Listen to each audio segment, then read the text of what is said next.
On n'a pas donné de chaise à Harriet Samuel. Ce soir-là, ils étaient 9 à la longue table, et le couvert était mis pour 9 personnes. Une 10e place était dressée sur le buffet, ce qui revenait à dire aucune place du tout. La 10e personne devait rester debout. Alors, elle est restée debout. Elle se tenait près du buffet, derrière la chaise de son oncle. Elle tenait le carnet de terrain vert de son père, ouvert entre ses mains. Elle lisait les chiffres à voix haute quand on le lui demandait. Le reste du temps, elle était silencieuse. C'est-à-dire, la plupart du temps, la prairie inondable d'en bas, dit son oncle sans tourner la tête. Les loyers, Harriet. Lentement, elle lut les loyers. 3 livres et quelques shillings pour les prairies en contrebas du déversoir. Un chiffre pour la fauche. Un chiffre pour le pâturage d'automne. Un chiffre pour les droits de pêche à l'anguille, que personne ne s'était donné la peine de collecter depuis des années. Ses pieds avaient commencé à lui faire mal 1 heure plus tôt. Elle continua à lire d'une voix neutre, car cette voix neutre était la seule chose qu'il ne pouvait pas lui prendre. Et elle avait appris depuis longtemps à la conserver. C'était la cruauté de cette maison. Une cruauté qui ne laissait aucune marque. Personne ne la frappait.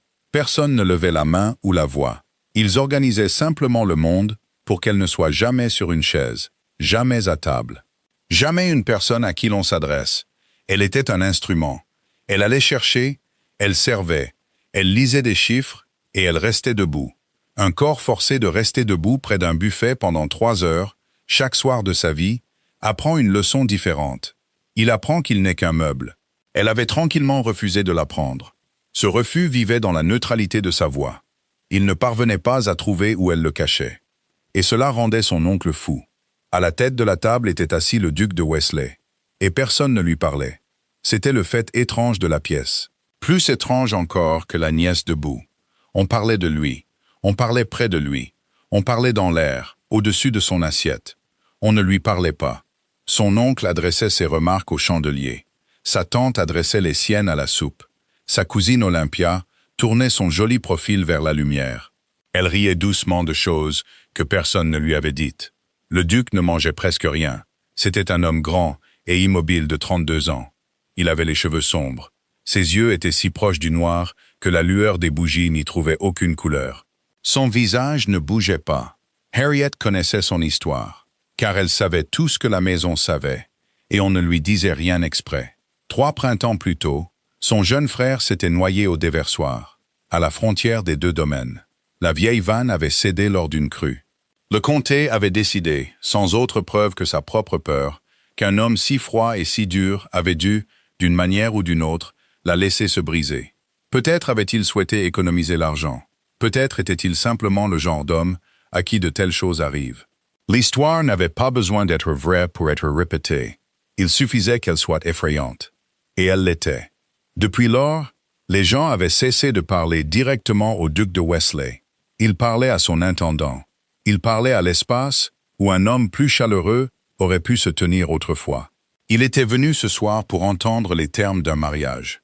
C'est du moins ce que Harriet avait compris. Les 2 familles devaient s'unir. Les 2 domaines devaient fusionner. La longue querelle au sujet de l'eau devait prendre fin par un mariage. C'était le grand projet de son oncle, en préparation depuis 3 mois. Elle n'avait pas été consultée. Elle ne l'était jamais. Elle était là pour lire les loyers. « Allons, » dit son oncle, toujours aussi aimable. « La liste des locataires, Harriet. » Depuis le début. Elle tourna la page. La bougie à côté d'elle vacillait. Elle avait lu 4 noms quand le duc posa son verre. Et il regarda, pour la première fois de la soirée, la femme debout derrière la chaise de son oncle. Le déversoir, dit-il. Sa voix était basse et peu utilisée. Comme une charnière qui n'a pas tourné depuis longtemps. Qui s'en occupe maintenant? La table se figea. Une fourchette toucha une assiette et s'immobilisa. Le sourire de son oncle ne changea pas. Mais un muscle bougea sur sa joue.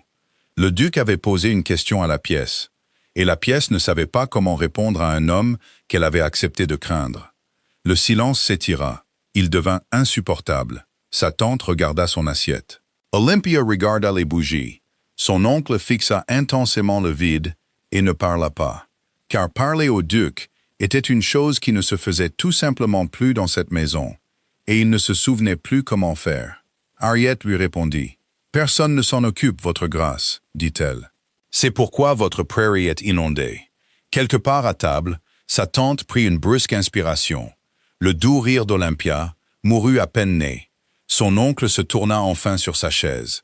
Son amabilité s'était effritée, révélant quelque chose de plus froid. Mais le duc ne regardait aucun d'eux. Il regardait Harriet. L'immobilité de son visage avait changé d'un seul degré. Comme un champ gelé change quand le premier dégel arrive, avant que quoi que ce soit n'ait bougé. « Expliquez, dit-il. Elle aurait dû s'arrêter. Elle savait qu'elle devait s'arrêter. Les yeux de son oncle étaient sur elle. Et elle paierait pour cela plus tard, en petite monnaie, comme la maison avait l'habitude de la payer. Mais personne ne lui avait posé de questions depuis très longtemps. Personne n'avait attendu sa réponse. La nouveauté de la situation eut raison de sa prudence. La vanne a été mal réparée après s'être brisée, dit-elle. Ils ont placé la nouvelle porte trop haut et trop étroitement. Une année normale, elle tiendra. Mais lors d'un printemps pluvieux, l'eau s'accumule en amont et emporte la berge. Elle a emporté votre prairie d'en bas en avril dernier. Elle l'emportera à nouveau en avril prochain et l'avril d'après. Elle continuera de l'emporter jusqu'à ce que quelqu'un abaisse la porte et élargisse le canal. Elle ferma le livre sur son pouce. C'est clairement dessiné dans le relevé de mon père. Je pourrais vous montrer la pente du terrain si vous souhaitez la voir. Cela suffira, dit son oncle. Sa voix était très douce. Non, cela ne suffira pas, dit le duc de Wesley. Pendant un long moment, personne dans la pièce ne respira. Harriet se tenait debout, le livre vert contre ses côtes, ses pieds douloureux posés sur le sol froid. Elle comprit, vaguement et tout à la fois, qu'elle avait fait quelque chose d'irréversible. Elle lui avait parlé. Elle lui avait répondu simplement, comme on répond à une personne. Et elle avait vu quelque chose s'éveiller sur un visage que tout le comté jurait être mort. Le duc ne dit rien de plus ce soir-là. Il se leva peu après. Il adressa ses remerciements rigides au chandelier, comme tout le monde dans cette maison. Puis il sortit vers sa voiture. Mais à la porte, il s'arrêta. Il jeta un regard en arrière, par-delà les ruines du dîner froid, vers la jeune femme debout près du buffet avec le livre de son père. Il ne sourit pas. Son visage n'était pas fait pour ça. Mais il inclina la tête vers elle. Une petite courtoisie grave. Le genre de geste qu'un homme fait à un autre quand une dette a été reconnue. Puis il disparut dans la nuit. Et son oncle se tourna vers elle, avec le visage qu'il réservait pour le départ des invités. Elle était debout avant tout le monde le lendemain matin, comme chaque matin. C'était la forme de ses journées, et ce, depuis 13 ans. Elle se levait dans le noir. Elle allumait les feux que les servantes n'avaient pas le temps d'allumer. Elle faisait les comptes que son oncle ne savait pas faire et ne voulait pas apprendre. Elle portait les clés. Elle réglait les fournisseurs. Elle savait à l'once près ce qu'il y avait dans le garde-manger, la cave et le coffre-fort. Le domaine tournait parce qu'elle le faisait tourner, discrètement, invisiblement, d'avant l'aube jusqu'après la tombée de la nuit. Personne ne l'en remerciait, pas plus qu'on ne remercie une charnière de tournée. Elle avait cessé d'attendre d'être remerciée depuis longtemps. Une femme qui attend d'être remerciée dans une telle maison devient amère. Et l'amertume, avait-elle décidé encore jeune, n'était qu'une autre façon de les laisser gagner. Elle n'avait pas toujours été un meuble. Elle se souvenait encore d'avoir été une fille. Son père avait été un homme discret, un fils cadet avec une petite propriété et un grand amour de la terre elle-même. Il lui avait appris à lire un chant comme d'autres pères apprenaient à leurs fils à lire le latin. Il l'avait promenée le long des prairies dès qu'elle avait su marcher. Il lui nommait les herbes. Il lui montrait comment l'eau reposait dans le sol. Il plaçait le lourd niveau à bulles dans ses petites mains et la laissait prendre les niveaux elle-même. La prairie était le seul petit chef-d'œuvre de sa vie. Il l'avait drainée, fauchée, dessinée et aimée. Quand il mourut d'une fièvre hivernale, il la lui laissa. Pas à son frère, pas au domaine, à elle, parce qu'il savait, même en mourant, exactement ce qu'était son frère. « Garde le carnet », lui avait-il dit à la toute fin, en pressant le relevé vert dans ses mains. « Quoi qu'il te prenne d'autre, le carnet, c'est la terre, et la terre est à toi. Lis-le jusqu'à ce que tu le connaisses par cœur.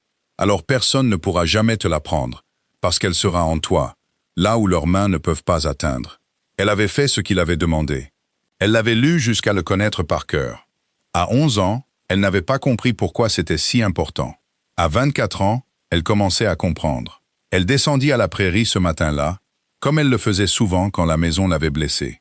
La brume était basse et blanche sur l'eau. Le déversoir brisé se dressait, négligé dans la lumière grise, mal suspendue, pinçant la rivière. Elle se tenait au bord de la seule chose au monde qui était à elle. Elle ne pleurait pas. Les larmes étaient exactement ce que la maison voulait d'elle, et elle avait appris depuis longtemps à les garder. Elle regarda l'eau à la place et pensa à la voix basse et inutilisée du duc demandant qui s'occupait du déversoir maintenant, et à sa propre voix lui répondant sans peur. Elle s'était fait peur en lui répondant. Debout là, dans la brume froide, elle n'était pas entièrement sûre de le regretter. La fusion était en préparation depuis 3 mois, et on n'avait pas demandé son avis à Harriet.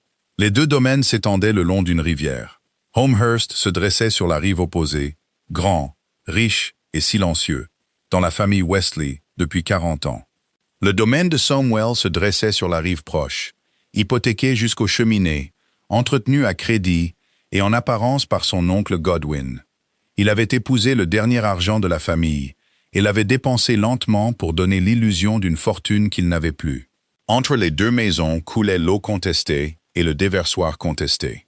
Il y avait un procès sur les droits de l'eau depuis avant la naissance d'Harriet. C'était une affaire lente, coûteuse et ingagnable. Elle rongeait un peu des 2 maisons chaque année, et aucune ne pouvait se permettre de perdre, et aucune ne pouvait se permettre de gagner. La réponse de son oncle à cela était un mariage. Unissez les 2 familles, disait-il à quiconque voulait bien l'écouter, et la querelle se dissout d'elle-même. Les terres se rejoignent. L'eau appartient enfin à une seule maison. C'était une union qu'aucune des parties n'avait choisie, mais dont les 2 voyaient le bon sens. Le duc voulait que la querelle cesse, et que la question de l'eau soit réglée. Son oncle voulait la connexion, le crédit qu'une parenté avec un duc achèterait, et une chose de plus, qu'il ne nommait à personne. La mariée, bien sûr, devait être Olympia. Olympia avait 23 ans, la beauté de 2 comtés, et elle avait été élevée depuis le berceau, exactement pour cela. Elle était un ornement fait pour s'asseoir au sommet d'une grande table, un visage construit pour porter une couronne. Elle jouait, chantait, montait à cheval et disait le bon rien aux bonnes personnes, au bon moment. Elle n'avait jamais de sa vie lu un registre de loyer, marché dans un champ humide ou été forcée de rester debout pendant un dîner. C'était le rôle d'Harriet. Harriet était la nièce pauvre, la fille du frère décédé, recueillie à 11 ans à la mort de son propre père. On l'avait gardée depuis parce qu'elle était utile, ne demandait rien et pouvait être forcée de rester debout. Ce qu'aucun d'eux ne disait à voix haute, ce que son oncle en particulier prenait grand soin de ne jamais dire, c'est que la clé de voûte de toute la fusion ne lui appartenait pas du tout. La prairie inondable d'en bas, les Ings, avec le déversoir dessus, les droits de pêche à l'anguille, le meilleur foin de la paroisse, étaient venus à Harriet de son père. Il lui était revenu de plein droit dans son testament quand elle était une enfant de 11 ans. C'était la seule chose au monde qui était à elle. Son oncle avait perçu ses loyers pendant 13 ans en tant que son tuteur. Il en était venu, par longue habitude, à considérer ses loyers comme les siens. Il avait laissé tout le monde croire que la prairie était une terre du domaine, une terre qui passerait avec le mariage. Le duc le croyait. Les avocats rédigeant l'accord le croyaient. Ce n'était pas le cas. La prairie passerait avec Harriet, ou elle ne passerait pas du tout. Son oncle avait tout misé sur l'espoir que personne n'ouvrirait le carnet et ne lirait la simple vérité avant que l'accord ne soit signé. Les hypothèques, le crédit, la couronne pour sa fille, tout reposait sur ce seul silence. Harriet avait lu le carnet. Elle le lisait la plupart des nuits, à la lueur d'un bout de bougie dans la chambre froide sous les combles. Elle savait à qui appartenait la prairie. Simplement, jamais, jusqu'à ce dîner, on ne lui avait donné de raison de le dire à voix haute. Son oncle monta dans sa chambre cette nuit-là avec une bougie, ce qu'il ne se donnait pas souvent la peine de faire. « Vous vous êtes donné en spectacle, dit-il. J'ai répondu à une question, monsieur. Vous ne lui répondrez plus. Vous ne parlerez pas du tout à cet homme, à moins que je ne vous l'ordonne. » Il posa la bougie sur le rebord de la fenêtre. À sa lumière, son visage était encore beau, et sous la beauté se cachait quelque chose pour lequel elle n'avait pas encore de mots. « Beaucoup de choses dépendent des 2 prochaines semaines, Harriet. Plus que vous ne pouvez l'imaginer. Vous resterez là où on vous met. Vous tiendrez votre langue. Quand ce sera fait, je vous installerai confortablement quelque part à l'écart. Un cottage peut-être, une petite rente. Vous aimeriez ça. La paix est un jardin, et personne pour vous déranger. Je voudrais ma propre prairie, dit-elle. La flamme de la bougie sursauta. Pendant un seul instant, Le masque agréable disparut entièrement, et elle vit la chose en dessous, acculée et effrayée. Elle archiva cette vision, sans savoir encore ce qu'elle pourrait valoir. « Votre prairie », répéta-t-il très doucement. « Soyez prudente, ma fille. Soyez prudente. Ce que vous avez décidé être à vous. » Il prit la bougie. Il la laissa dans le noir. Elle resta assise un long moment, à la fenêtre froide avec le carnet de son père sur ses genoux. De l'autre côté de la rivière Noire, une seule lumière brûlait très haut dans la grande maison, à une fenêtre sous le toit. Quelqu'un dans ce lieu silencieux était éveillé et seul, comme elle était éveillée et seule. Elle regarda la lumière lointaine jusqu'à ce qu'elle s'éteigne. Puis, elle alla se coucher. Elle ne dormit pas.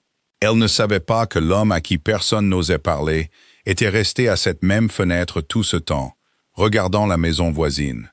Barnaby, duc de Westley, ne dormait pas comme les autres hommes, et ce depuis la crue. Il était monté cette nuit-là, comme la plupart des nuits, dans l'ancienne chambre de son frère sous le toit. Il se tenait à la fenêtre, la bougie éteinte, regardant le déversoir qui l'avait noyé. Il avait aimé Rafe, comme un homme dur aime la seule chose douce qu'il se permet, mal et complètement, et sans jamais le dire une seule fois. Il s'était disputé la semaine avant la montée des eaux. Il s'était disputé à propos d'argent, du déversoir et des réparations mêmes que 1000 livres dépensés sans regret auraient pu faire à temps. Barnaby avait refusé les 1000 livres. Il avait traité son frère d'imbécile sentimental. Il lui avait dit d'aller réparer lui-même son précieux déversoir s'il tenait tant à une bande d'herbe humide. Rafe y était allé. C'était la chose que Barnaby ne pouvait pas oublier. Rafe était descendu à la vanne dans la tempête pour débloquer une porte coincée de ses propres mains, parce qu'il n'y avait personne d'autre et que son frère ne voulait pas payer des hommes. La berge avait cédé. La rivière l'avait emporté. Il avait laissé une femme qui ne survécut pas à son chagrin plus de 12 mois. Il avait laissé une fille, Bess, qui avait maintenant 6 ans et qui vivait quelque part dans la grande maison, et que le duc ne pouvait pas regarder sans voir l'eau se refermer sur une tête sombre. Le comté avait son histoire, et il avait laissé l'histoire perdurer. Le conte que le comté racontait n'était pas plus cruel que celui qu'il se racontait à lui-même. Alors il avait cessé de s'expliquer. Il avait presque cessé de parler tout court. Il était plus facile d'être la chose qu'il craignait que d'être la chose qu'il était. La chose qu'il était, croyait-il, était un homme qui avait tué son frère avec une main fermée et une parole dure. Il ne pouvait pas le dire. Il ne pouvait pas le défaire. Alors, il avait construit un mur de silence autour de la blessure, haut et lisse, pour que personne ne puisse jamais s'approcher assez pour la toucher. Il y avait aussi l'enfant, et c'était la partie qu'il supportait le moins. La fille de Rafe vivait quelque part en dessous de lui dans la grande maison, et il s'était arrangé, sans jamais vraiment le décider, pour ne jamais être dans une pièce avec elle. Il payait pour son entretien. Il signait tout ce que l'intendant lui présentait. Il n'allait pas la voir. Quand il passait dans le couloir nord et entendait la petite voix aiguë à ses jeux solennels, il se détournait et prenait un autre chemin. Il se disait que c'était une gentillesse. Sa vue ne pouvait que l'effrayer, raisonnait-il. Un homme comme lui n'avait aucun cadeau à offrir à un enfant en deuil. La vérité était plus simple et bien pire. La fille avait les yeux de son père. Il ne pouvait pas les croiser, car la dernière chose que ses yeux l'avaient vu faire était de refuser. Puis une parente pauvre dans une robe retouchée s'était tenue près d'un buffet et lui avait dit, sans peur et sans flatterie, la simple mécanique de sa propre culpabilité. Ils ont placé la nouvelle porte trop haut et trop étroitement. Pas vous l'avez laissé se briser. Pas le duc dur, le cœur froid. Une porte mal placée. Une pente de terrain. Une chose qui pouvait être mesurée. Une chose qui pouvait être comprise. Une chose. Le mot monta en lui, et il s'en méfia profondément. Qui pouvait être réparé? Il resta longtemps à la fenêtre. En dessous de lui, la maison voisine montra une petite lumière sous ses propres combles et s'éteignit. Il pensa une fois, clairement, à une voix neutre disant « C'est pourquoi votre prairie est inondée ». Pour la première fois en 3 ans, il se surprit à vouloir que le matin arrive. Nous allons faire une très courte pause. Si vous ne voulez pas manquer les nouvelles histoires, abonnez-vous à la chaîne. Le message du duc parvint au domaine de Samwell l'après-midi suivant. Il n'était pas adressé à son oncle. Il était adressé à Harriet. Il était très court, d'une écriture noire et dure. Mademoiselle Samuel est priée de se rendre auprès du duc de Wesley au déversoir inférieur le jeudi à 11 heures pour lui montrer la pente du terrain. Elle apportera le relevé. Il n'y avait aucune douceur, aucune courtoisie au-delà de la forme nue de la chose. Son oncle le lut 3 fois. Il prit une couleur curieuse. Il ne pouvait pas l'interdire. Un homme hypothéqué ne refuse pas la demande d'un duc. Et il ne comprenait pas encore ce que la demande signifiait. Et il n'osait pas montrer qu'il ne comprenait pas. Ainsi, le jeudi, Harriet descendit au déversoir avec le carnet de son père sous le bras. Le grand-duc silencieux était déjà là. Il était seul, sans palefrenier ni intendant, debout là où son frère était mort. Il se tenait comme s'il avait choisi cet endroit pour se punir, ce qu'il avait fait. « Montrez-moi », dit-il. Elle lui montra. Elle n'avait pas peur du terrain. Le terrain était le seul pays dans lequel elle était parfaitement à l'aise. Elle le fit marcher le long de la berge. Elle lui montra où la pente du terrain entraînait l'eau. Elle lui montra où la nouvelle porte la pinçait trop étroitement. Elle lui montra où, une année humide, elle grimperait sur la berge et se répandrait dans sa prairie, faisant pourrir le foin sur pied. Elle ouvrit le relevé de son père et le posa à plat sur une pierre. Elle lui montra l'écriture soignée et morte, les niveaux pris avec un niveau à bulle 20 ans auparavant. Toute la logique tranquille de l'eau, écrite par un homme qui avait aimé ce petit coin humide du monde. Le duc écouta. C'était la chose dont elle se souviendrait le plus longtemps.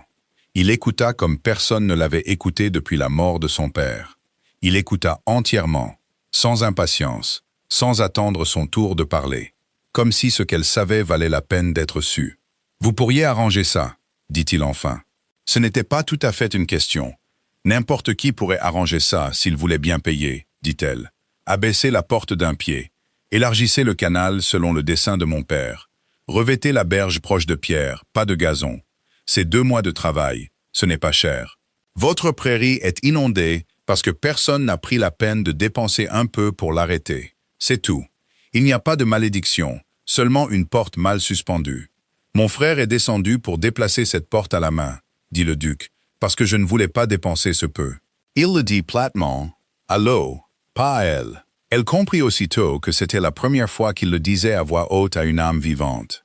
Elle connaissait le poids d'une chose déposée pour la première fois. Elle ne lui dit pas que ce n'était pas sa faute. Elle ne savait pas encore si ça l'était, et il aurait entendu le mensonge. Elle ne le toucha pas. Elle laissa le silence contenir ce qu'il contenait, de la manière dont elle avait appris à laisser ses propres silences contenir des choses à travers 100 dîners cruels. « La porte a été mal placée après, dit-elle, quand le silence eut duré assez longtemps. Quoi qu'il se soit passé avant, elle est mal placée maintenant.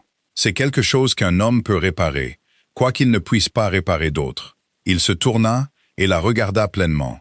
Quelque chose dans le visage sombre s'était très légèrement fissuré, le long d'une ligne qui était scellée depuis longtemps. « Vous êtes la seule personne en 3 ans, dit-il, qui m'ait parlé comme si j'étais un homme, et non un verdict. Vous m'avez posé une question, votre grâce, dit-elle. J'ai l'habitude de répondre aux questions. Personne ne m'en avait posé depuis un certain temps non plus. Pendant un instant, elle l'aurait juré après. Le coin de sa bouche bougea. Pas un sourire, l'ébauche d'un sourire. Puis il disparut.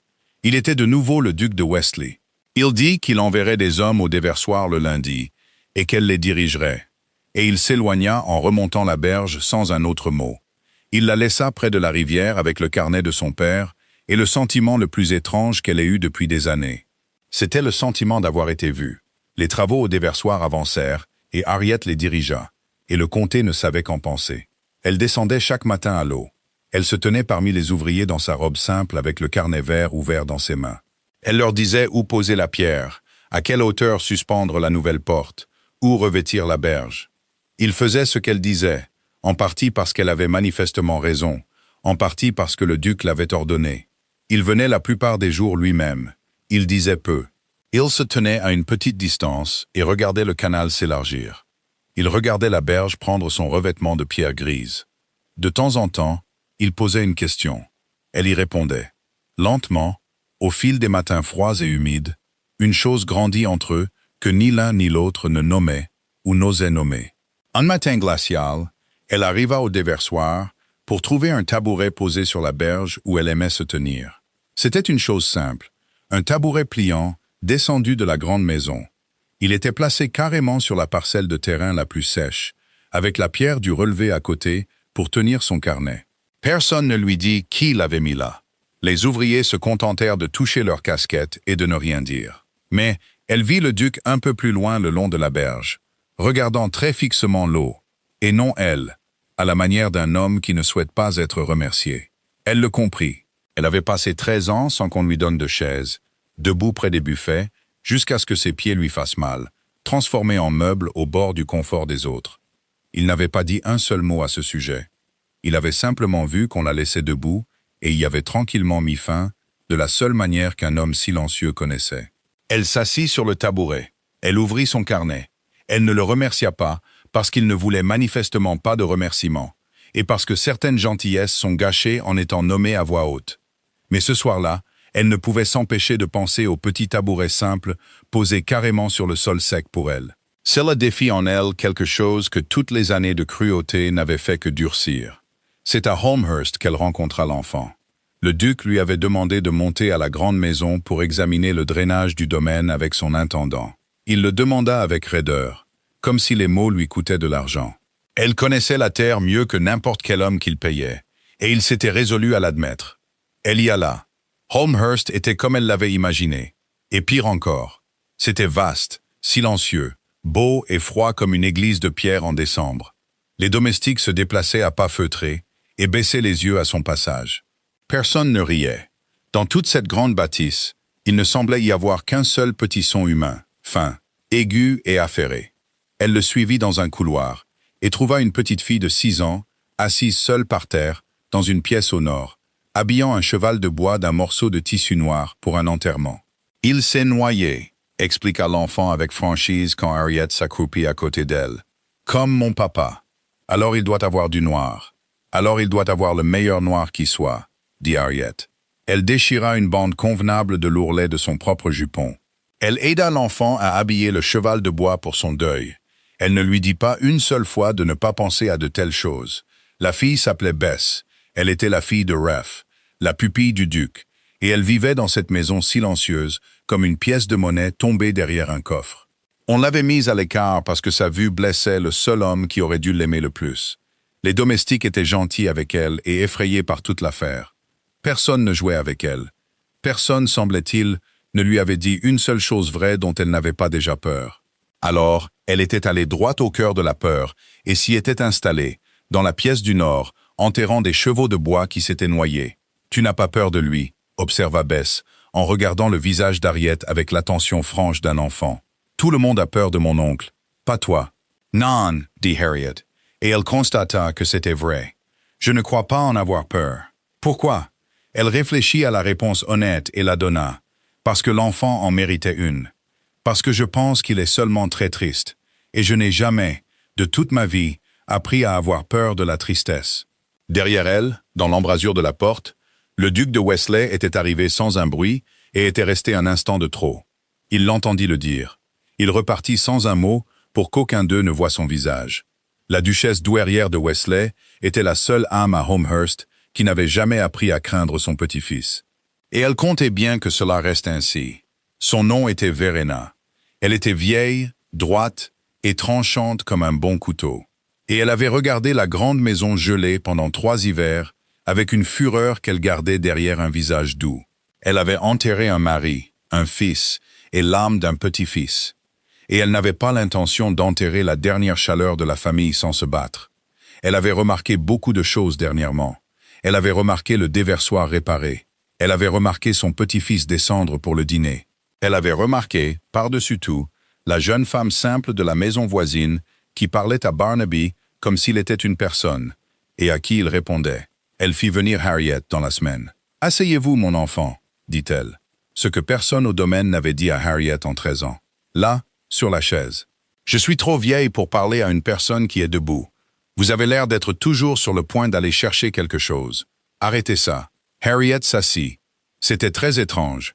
La vieille femme l'étudia par-dessus une tasse de chocolat avec des yeux exactement du même noir que ceux de son petit-fils.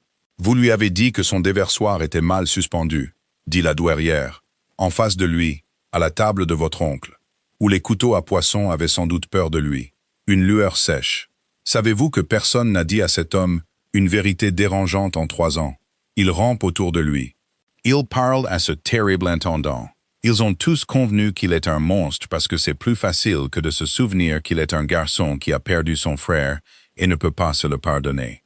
Et vous arrivez, vous lui lisez ses loyers et vous lui dites que sa porte est trop étroite. Elle posa la tasse. Je pourrais vous embrasser pour ça.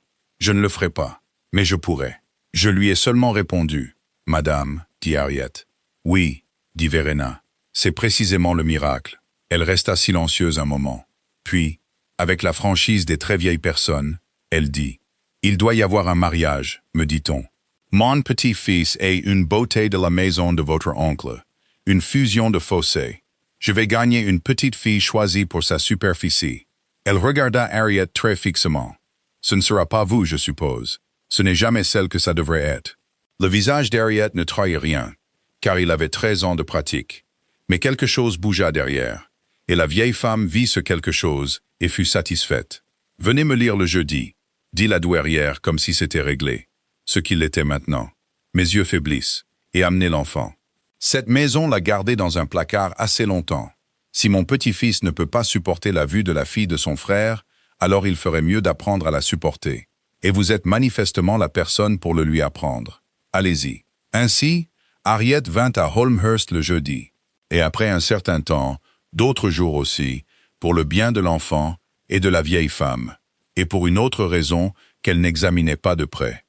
Ce fut le début du dégel, bien que cela ne semblât pas grand-chose pendant que ça se produisait, ce qui est le propre des dégels. Il y avait toujours une raison pour qu'elles viennent. Le drainage, le déversoir, une question sur la ferme du domaine, les yeux défaillants de la douairière, l'enfant. Les raisons devinrent plus minces au fil des semaines, et personne ne le remarqua, parce que la maisonnée avait découvert que la grande maison était plus chaude quand Harriet y était. Elle fit sortir Bess de la pièce du nord. Elle emmena l'enfant au déversoir avec des bottes solides, lui apprenant les noms des parties de l'eau. Elle l'emmena dans le potager avec de la terre sur les mains. Elle la mit une fois sur les genoux du duc lui-même, près du feu de la bibliothèque. Cela ne s'était pas produit en 3 ans. Barnaby était assis très raide, la fille de son frère décédée chaude contre sa poitrine, ses bras ne sachant pas tout à fait comment se refermer. Il regarda par-dessus la petite tête sombre vers Harriet, de l'autre côté du feu. Son expression n'avait pas de nom qu'elle connaissait, et elle ne l'oublierait pas tant qu'elle vivrait. Cette nuit-là, seul, Barnaby s'assit près du feu dans la pièce où c'était arrivé, et se força à regarder la chose en face, de la manière dont elle lui avait appris à regarder le déversoir. Pendant 3 ans, il avait cru que la chaleur était morte en lui avec son frère. Elle n'était pas morte. Elle était seulement passée sous terre, comme une source passe sous terre en période de sécheresse, et avait attendu. Puis une femme grise était venue marcher sur ces terres avec le carnet d'un homme mort. Elle s'était agenouillée sur son sol pour habiller un cheval de bois pour ses funérailles. Elle avait placé l'enfant de son frère sur ses genoux, comme si c'était la chose la plus naturelle du monde. Et la source enfouie avait retrouvé son lent chemin vers la lumière. Il ne savait pas encore ce qu'il comptait faire à son sujet. Il savait seulement que la maison était plus chaude quand elle y était, exactement comme sa grand-mère l'avait dit. Il avait commencé, que Dieu lui vienne en aide, à mesurer la valeur de ses journées au son de sa voix près de l'eau. Il se mit à parler. Pas beaucoup. C'était un homme sobre, et il le serait toujours. Mais les réponses en 2 mots commencèrent à s'allonger. Il lui parla, un soir, de Raph. Pas de la noyade, mais du frère. Le garçon qui avait monté trop vite, ri trop fort, et pardonnait trop facilement. Toute la personne vivante que le comté l'avait laissé oublier au profit d'une tombe. Elle écouta, comme il l'avait autrefois écouté près de l'eau. Elle lui fit le même cadeau qu'il lui avait fait. Toute son attention. Aucun verdict. Il lui demanda de dîner à Holmhurst, ce qu'il n'avait demandé à personne depuis 3 ans. La grande table pouvait accueillir 40 personnes et avait été dressée pour 2 à ses extrémités, 1 kilomètre d'acajou froid entre eux, de la manière dont de telles maisons font les choses sans jamais y penser. Harriet regarda le long de ce long désert poli jusqu'au duc, si loin qu'il n'était guère plus qu'une forme sombre contre les bougies. Puis elle fit ce qu'elle faisait toujours avec les choses mal placées. Elle le corrigea. « Votre grâce, dit-elle, je ne peux pas vous entendre d'ici, et je trouve que j'aimerais bien. Ne pourrions-nous pas nous asseoir plus près l'un de l'autre? Une table de cette taille est très grande. Elle est aussi très solitaire. J'ai eu ma part de tables solitaires, et je serais heureuse d'en finir avec elle. Il y eut un silence. Le valet de pied se raidit. On ne réorganisait pas un duc à sa propre table. Puis Barnaby la regarda le long de la table, et quelque chose bougea au coin de sa bouche. L'ébauche d'un sourire à nouveau. « Déplacez les couverts, dit-il. Tous les deux à cette extrémité, et enlevez les rallonges de la table demain. Toutes. » L'intendant cligna des yeux. La chose fut faite. Ils dînèrent assez près pour se passer le sel à la main. Ils parlèrent avec hésitation de la terre, de l'enfant et de 100 petites choses ordinaires. C'était le premier repas qu'Harriet mangeait assise, comme une personne à une table où elle était désirée depuis 13 longues années. Elle remarqua, par la suite, qu'il avait fait enlever les rallonges et ne les avait jamais remises. Et une seule fois, elle le vit complètement défait. Il était tard. La maison dormait. Elle était restée après son heure, examinant les comptes du printemps à la lueur d'une seule lampe. Elle le trouva dans l'ancienne chambre de Raph sous le toit, debout à la fenêtre, sa bougie éteinte et ses épaules voûtées. Il pleurait sans un bruit, de la manière dont pleurent les hommes qui se sont appris pendant des années qu'ils ne devaient pas le faire. Il ne l'entendit pas. Elle aurait pu partir. Elle ne partit pas. Elle traversa la pièce sombre et se tint à côté de lui près de la vitre, sans le toucher, juste là. Au bout d'un moment, sa main trouva le rebord de la fenêtre, à un pouce de la sienne, et y resta. « J'ai dit, hors de ma vue, dit-il à la fenêtre enfin. Les derniers mots que je lui ai jamais donnés. Pour un déversoir. Pour 1000 livres. Son souffle tremblait violemment. La rivière l'a emporté. Et je n'ai jamais pu dire que j'étais désolé. Il n'y a plus personne à qui le dire. Dites-le-moi, dit Harriet. Et il le fit. Il se détourna de la fenêtre dans le noir. Et il le lui dit, d'une voix brisée. Tout le chagrin de 3 ans. Elle le tint pour lui de la manière dont elle avait appris à tenir la neutralité de sa propre voix à travers des années et des années de souper silencieux, fermement, pour que ça ne se renverse pas. C'était le milieu de la nuit. Rien ne fut déclaré, rien ne fut promis. Mais quand elle rentra chez elle en traversant le pont dans l'obscurité avant l'aube, elle comprit que cette chose, quelle qu'elle soit, avait dépassé le point où elle pouvait être défaite. Cela l'effraya plus que son oncle n'avait jamais réussi à le faire. Sa grand-mère vint dans son bureau le lendemain matin, sans y être invitée, et s'assit en face de lui comme si la chaise lui appartenait, ce qui était le cas. « Vous allez épouser la mauvaise femme, » dit Verena sans préambule. « Je vous ai regardé dériver vers cela comme un homme marchant dans son sommeil vers le bord d'une falaise. Je ne resterai pas au bord de la tombe de la dernière chaleur de cette famille en me taisant. Alors je le dirai une fois, clairement, puis je boirai votre très mauvais chocolat et je partirai. » « Il y a un accord, » dit Barnaby. « Il y a une fusion. Les 2 maisons ont convenu de la chose. Les 2 maisons. » Elle fit sonner les mots comme quelque chose qu'on gratte d'une botte. « Vous êtes un duc, mon enfant. Pas un champ à enclore par une loi du Parlement. Pourtant, vous parlez de vous-même comme d'une superficie. » Elle se pencha en avant, les yeux noirs et durs. « Répondez-moi à une chose honnête, puisque vous êtes si friand d'honnêteté ces derniers temps. La jeune femme qui me lit le jeudi, celle qui n'a pas peur de vous, quand elle est dans une pièce, la pièce est-elle plus chaude ou plus froide? » Il ne répondit pas. Son silence était sa propre réponse, et ils le savaient tous les deux parfaitement. « Je m'en doutais, » dit Verena. Elle but son chocolat et fit une grimace. « Votre frère est mort, vous ne l'avez pas tué. Vous avez été méchant avec lui une fois pour de l'argent, comme les frères sont méchants, puis la rivière a fait une chose qu'aucun homme vivant ne pouvait défaire. Vous avez passé 3 ans à appeler un chagrin ordinaire un meurtre. Parce qu'un meurtre au moins vous donne un coupable que vous pouvez continuer à punir pour toujours. Très bien, punissez-vous si vous y tenez. Mais n'épousez pas une belle inconnue pour une bande d'herbes humides et n'appelez pas ça votre devoir. Pas tant que la seule personne qui vous parle comme à un homme vivant rentre chaque nuit en traversant ce pont vers une maison qui la traite plus mal que ses propres chevaux. Elle se leva, droite et terrible, et très vieille. C'est tout ce que je suis venu dire. Vous pouvez maintenant redevenir effrayant. Ça marche sur tout le monde dans le comté, sauf sur moi. Et ça n'a jamais, depuis le premier jour, marché sur elle. Elle le laissa seul avec le chocolat refroidi et la vérité. Il resta assis un long moment sans bouger. Dehors, par sa fenêtre, loin en bas près de l'eau, une silhouette simple dans une robe grise se penchait sur un tabouret avec un carnet vert, montrant à ses hommes où poser la pierre. Il la regarda jusqu'à ce que la lumière baisse, et il n'envoya pas chercher de bougie. Son oncle, pendant ce temps, avait commencé à avoir sérieusement peur. Ce n'était pas un homme stupide. Il était seulement faible et désespéré, ce qui est une chose différente, et souvent pire. Il savait compter.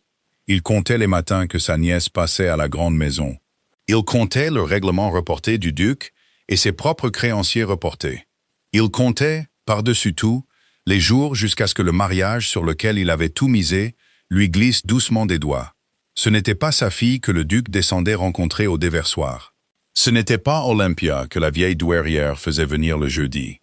Les histoires nous apprennent à haïr de tels hommes, et il est facile de les haïr jusqu'à ce qu'on s'assoie un moment avec l'un d'eux aux petites heures du matin, pendant qu'il fait ses comptes.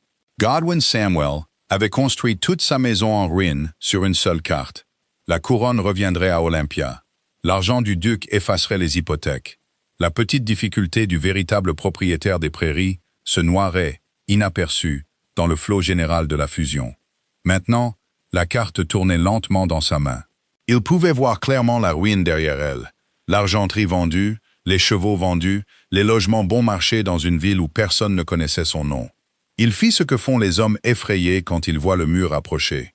Il décida de s'assurer de la prairie avant que la vérité ne puisse éclater. Si Harriet ne pouvait pas être réduite au silence, alors il fallait montrer qu'Harriet n'avait pas de prairie sur laquelle se taire.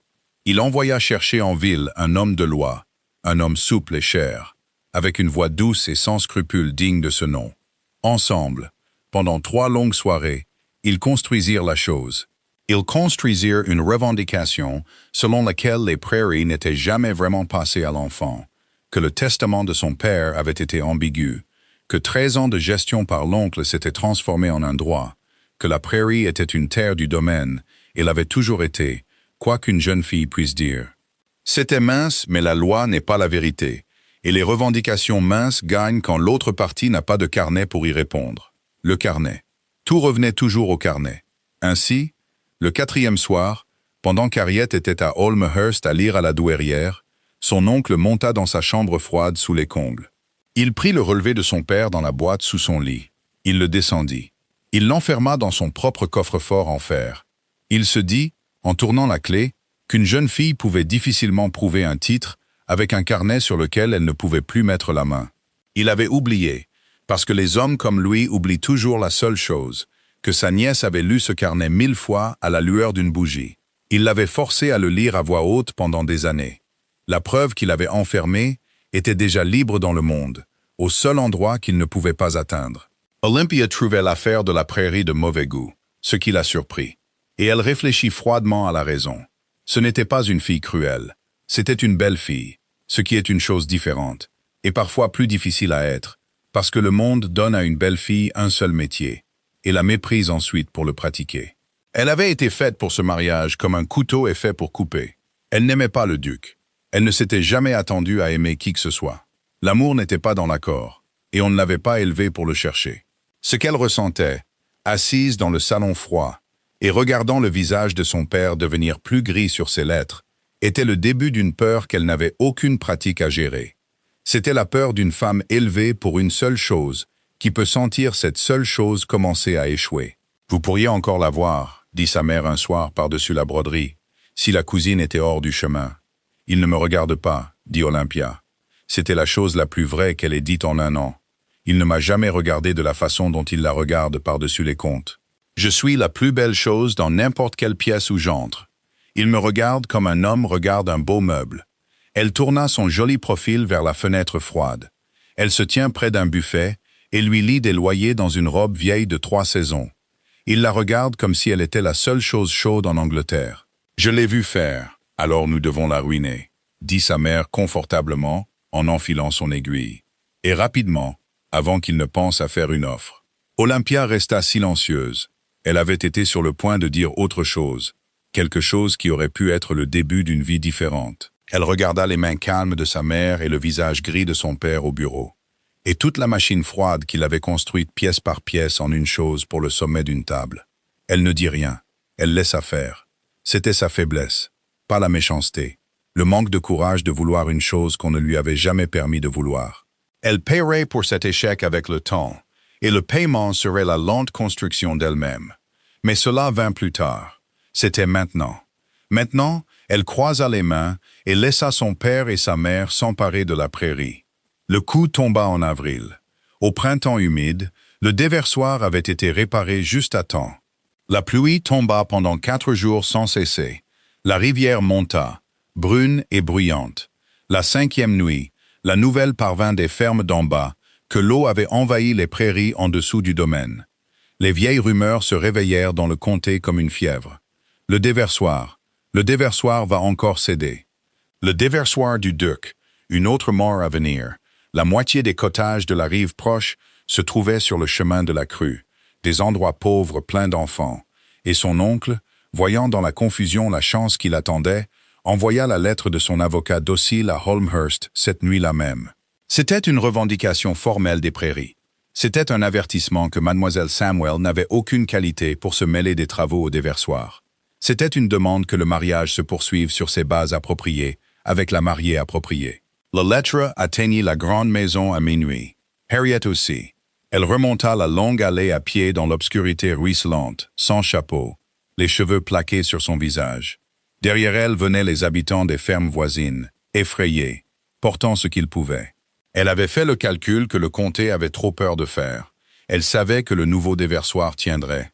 Elle savait que le vieux danger se trouvait ailleurs, au bief du moulin en amont, où une trappe, que le carnet de son père montrait clairement, avait été laissée bloquée pendant des années.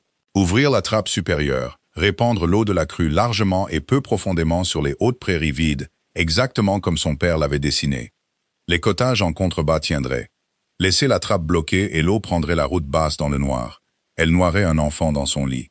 Elle donnerait au comté sa 2e tombe et sa preuve finale que la terre du duc était maudite. Elle se tenait, dégoulinante, dans le grand hall froid. Elle raconta tout au duc de Wesley, clairement, devant son intendant, ses domestiques effrayés, et la lettre de l'avocat, ouverte sur la table. Puis elle le regarda choisir. Il pouvait croire la lettre et le comté, et 3 ans à être l'homme dur qu'ils avaient fait de lui. Ou il pouvait croire la femme dans la robe ruisselante, qui ne lui avait jamais menti sur rien. « Ouvrez la trappe supérieure », dit le duc de Wesley à son intendant. Il ne quitta pas Harriet des yeux en le disant. « Faites tout ce que Mademoiselle Samwell vous dit. Tout à la lettre. Allez-y maintenant. Courez. » Ils ouvrirent la trappe sous la pluie noire. Harriet, le duc, et tous les hommes que Holmhurst put lever de leur lit. C'était un travail brutal et froid au-delà de toute sensation. La trappe était coincée et envasée depuis des années, et 3 hommes forts ensemble ne pouvaient pas la bouger. Alors Harriet descendit elle-même dans le canal glacial jusqu'à la taille, la lumière de la lanterne sautant sur l'eau brune. Elle trouva le vieux loquet en fer que le carnet de son père avait dessiné et le débloqua de ses propres mains engourdies, pendant que le duc la tenait fermement par le bras contre la force de la crue. Aucun d'eux ne parla. Il n'y avait pas de souffle à perdre. Il n'y avait que la rivière, le loquet et sa main fermement refermée sur son bras, refusant de laisser l'eau prendre une autre personne qu'il aimait.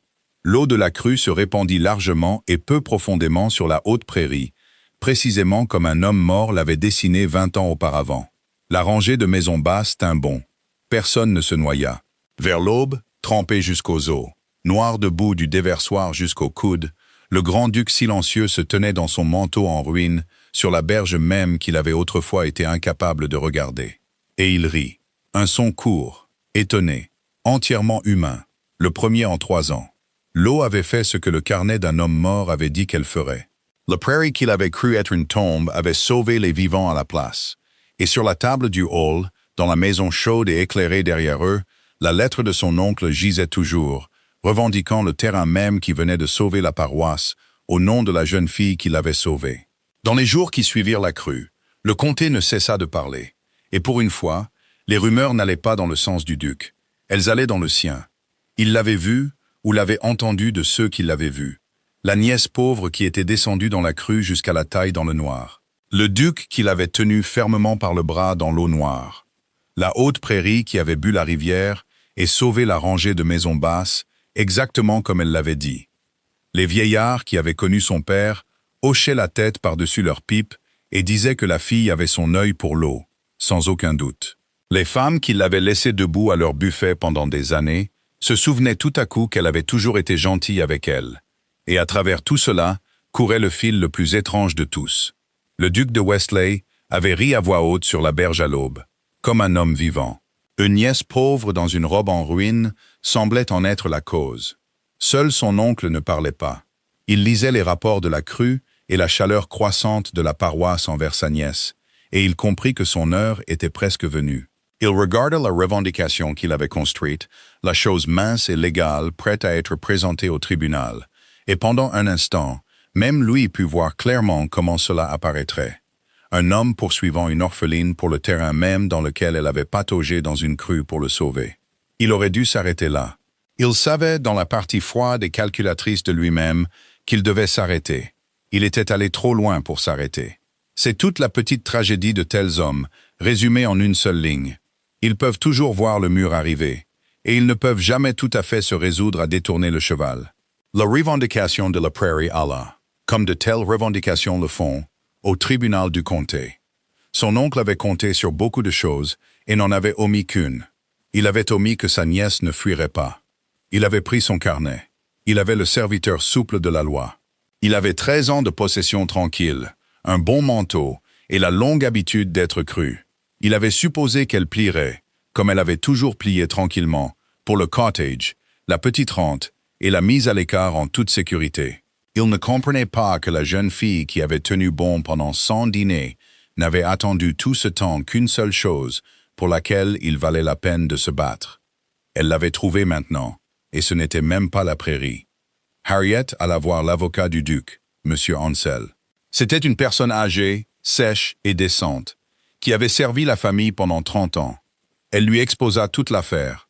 Elle n'avait pas de carnet à lui donner, mais elle avait lu le carnet. Elle s'assit dans son bureau sombre pendant 2 jours.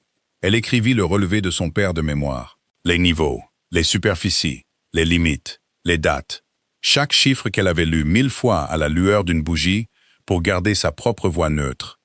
Quand M. Ansel envoya chercher le registre à la paroisse, les anciennes inscriptions correspondaient à sa mémoire au shilling près.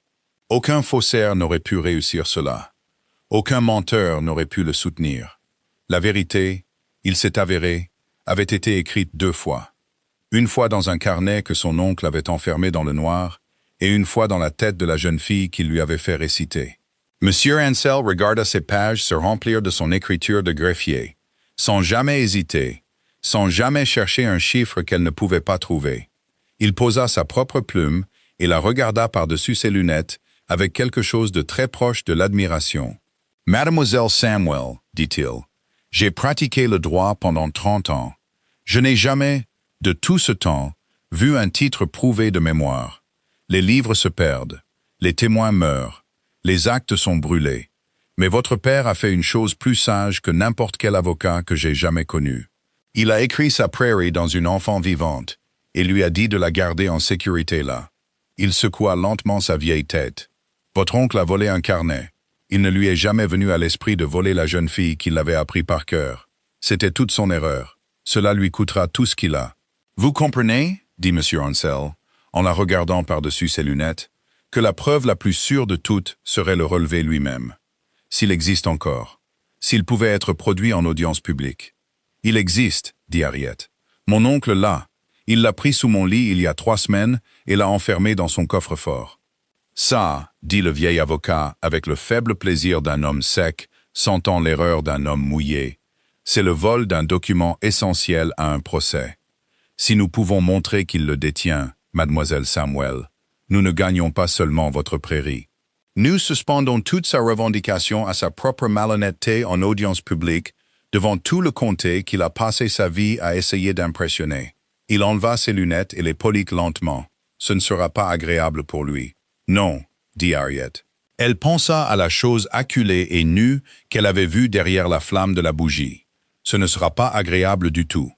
Elle fit alors son choix le plus difficile, et n'en parla à personne jusqu'à ce qu'il soit fait. Elle ne chercherait pas à le ruiner. Elle prouverait son titre. Elle reprendrait sa terre. Elle arrêterait net sa revendication. Mais elle chargea M. Ansel d'offrir à son oncle, en privé avant l'audience, une porte de sortie. Abandonner la prairie. Retirer la fausse revendication. Restituer le carnet.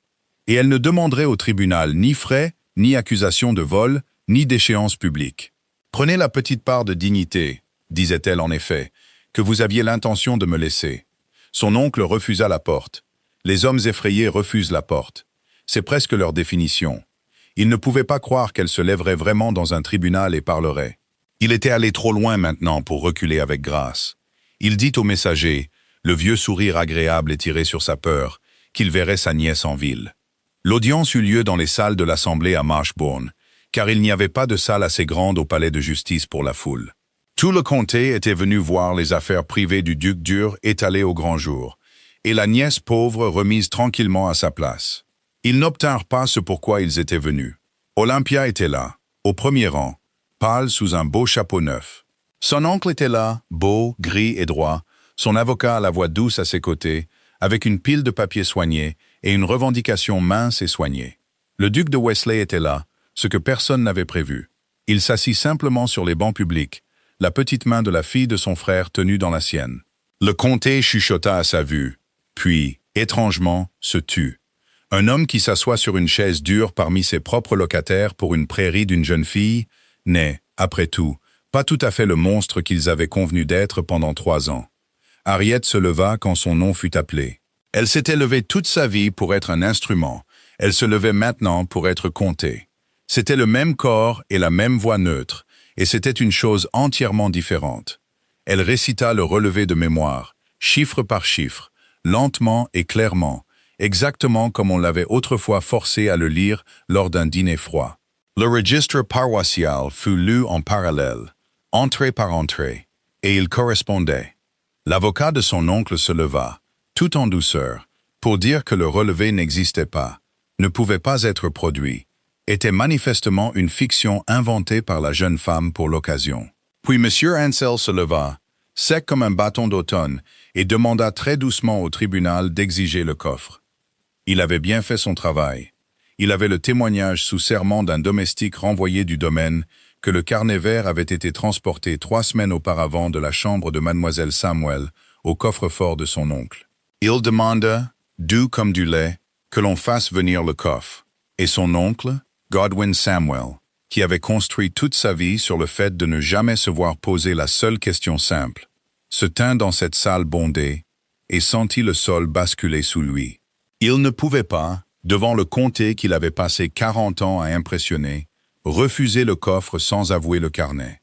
Il ne pouvait pas produire le carnet sans avouer le vol et la vérité écrite clairement à l'intérieur de la main soignée d'un homme mort. Il regarda, à ce moment-là, sa nièce. Elle le regarda en retour. Elle ne jubilait pas. C'est ce qui l'acheva à la fin. Elle était seulement désolée, fermement, tranquillement désolée, de la manière dont elle avait autrefois été fermement gentille avec un enfant enterrant un cheval de bois. Il lui avait offert un cottage, à l'écart en toute sécurité. Elle lui avait offert une porte, à l'abri de la ruine. Aucun d'eux n'avait pris la chose que l'autre tendait. Seul l'un d'eux avait eu le pouvoir de faire en sorte que le refus compte. Et ce n'était pas lui. On fit venir le coffre. Le carnet était dedans.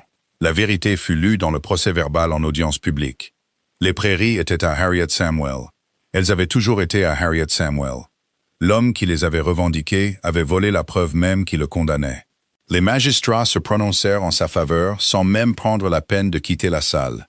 La foule, qui était venue voir une nièce pauvre remise tranquillement à sa place, resta assise dans un silence étrange.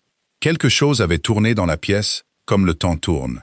Ils avaient vu une jeune femme tranquille se dresser seule contre un bel homme, et tout le poids de la coutume, avec rien de son côté que les chiffres d'un père décédé, gardés vivants dans sa tête.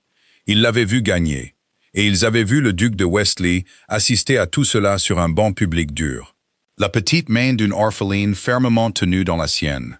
Le duc froid, le duc maudit, l'homme qu'ils avaient tous convenu de craindre pendant 3 ans. Il s'était assis là, simplement, humainement, du côté de la vérité. L'histoire que le comté s'était racontée pendant 3 ans ne survécut pas à cet après-midi. Une meilleure histoire commença lentement à être racontée à sa place. Son oncle n'attendit pas que la foule en ait fini avec lui.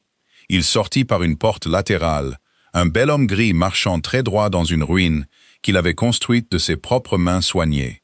Harriet le regarda partir. Elle ne sourit pas. Elle demanda au tribunal, à l'étonnement de tous dans la salle, Qu'aucune accusation de vol ne soit portée contre lui. Elle avait sa prairie, elle avait son nom. Elle n'aurait pas sa tête en plus. Il n'y avait rien à gagner en la prenant, sinon une satisfaction qu'elle découvrit ne pas vouloir. C'était la 4e chose qu'elle choisit cette saison-là. Et le comté n'oublia jamais tout à fait cette vision. Olympia vint la voir après, dans la salle qui se vidait, quand la foule était sortie pour en discuter sur les marches. « Vous auriez pu le faire pendre, dit-elle. Vous auriez pu nous faire pendre tous. » Tout le monde dans cette salle l'a vue. Elle était pâle et étrange, et son beau visage exercé s'était un peu défait. « Pourquoi ne l'avez-vous pas fait? »« Parce que je sais ce que c'est que de n'avoir rien, » dit Harriet, « et d'être forcé de se tenir dans une pièce pleine de gens qui souhaitent que vous ne soyez pas là. Je ne ferai ça à personne. Pas même à lui. Pas même, je trouve, à vous. » Olympia la regarda un long moment. Quelque chose bougea derrière les beaux yeux. Une petite pensée tardive, la première du genre. Le début, peut-être, d'une personne que la machine ne l'avait jamais laissé être. « Il ne m'a jamais regardé, dit-elle, de la façon dont il vous regarde. Ce n'était pas de la méchanceté. C'était beaucoup plus proche de l'émerveillement. Je ne pense pas que quelqu'un m'ait jamais regardé comme ça. Je n'ai jamais été que la plus belle chose dans la pièce. » Elle redressa sa pelisse, le vieux réflexe entraîné. « J'espère qu'il vous regardera comme ça pendant 50 ans. Je le pense, ce qui me surprend.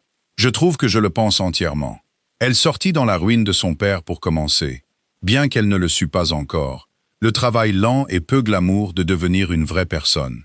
Elle se marierait dans 1 an ou 2, avec un veuf simple et gentil, avec un petit domaine et aucune couronne du tout.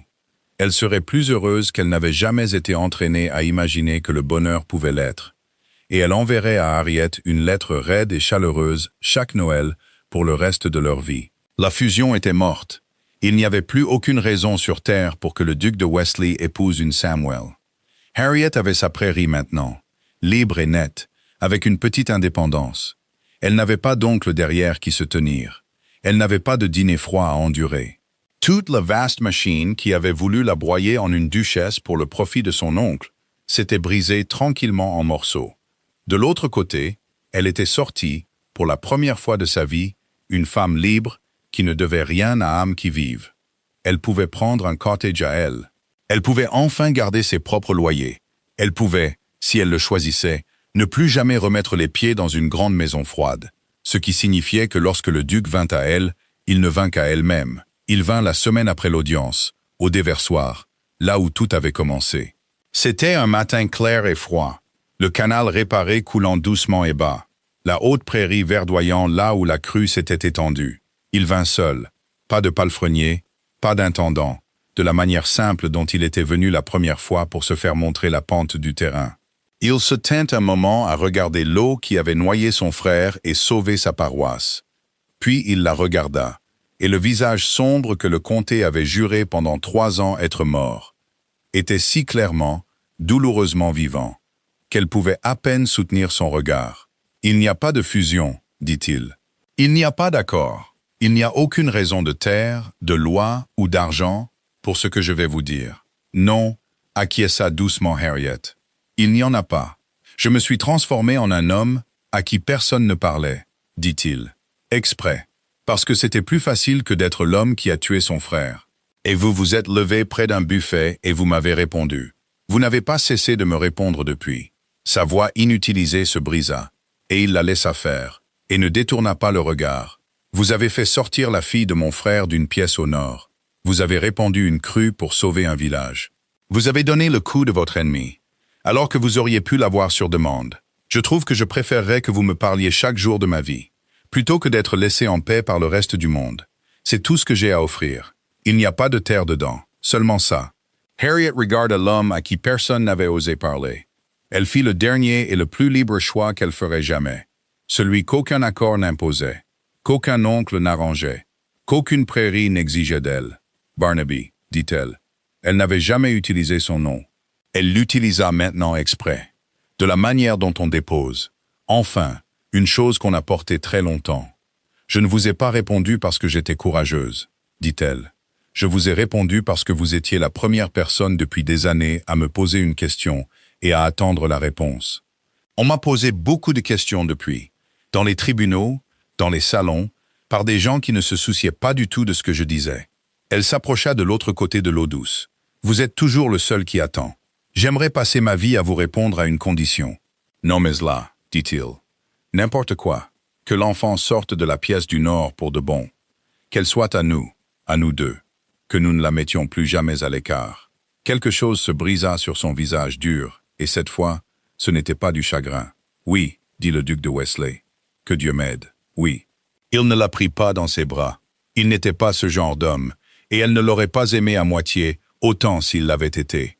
Il prit sa main froide dans sa main froide, au bord même de l'eau, de la manière dont il avait autrefois laissé ses doigts trouver le rebord de la fenêtre, à un pouce des siens dans le noir.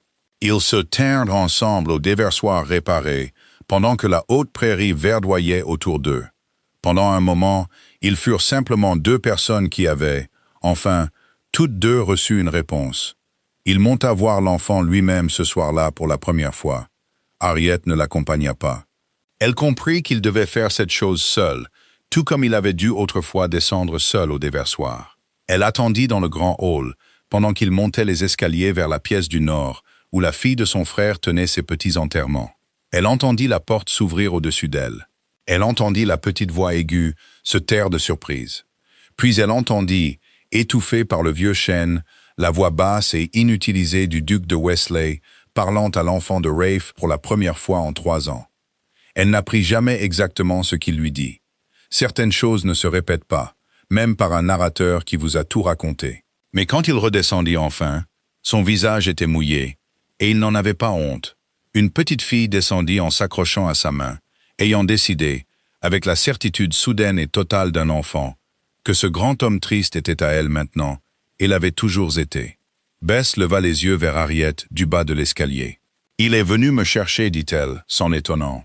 Il savait où était ma chambre tout ce temps. Il l'a toujours su, mon amour, dit doucement Harriet. Il devait seulement apprendre à monter les escaliers. Cette nuit-là, la pièce du Nord resta vide pour la première fois en 3 ans. Les chevaux de bois furent descendus dans une nursery lumineuse sur la façade sud, où le soleil du matin entrait tôt. Personne n'enterra rien le lendemain. Personne n'enterra rien le surlendemain. La grande maison froide avait commencé, enfin, à apprendre un ensemble de jeux différents. Ils se marièrent discrètement dans l'église paroissiale, avec Bess jetant beaucoup plus de pétales qu'une allée étroite ne pouvait en contenir. La duchesse douairière Verena était assise au premier rang, l'air d'avoir arrangé toute l'affaire elle-même. Ce qui, dans l'histoire privée des regards, du chocolat du jeudi et des placements soigneux à table, était presque le cas. Ce n'est pas la fin de l'histoire, c'est la promesse qui y est contenue, et j'ai l'intention de tenir cette promesse honnêtement avec vous. La grande maison ne devint pas chaleureuse en une seule nuit. Le chagrin ne se vide pas d'un lieu comme l'eau se vide d'un canal réparé.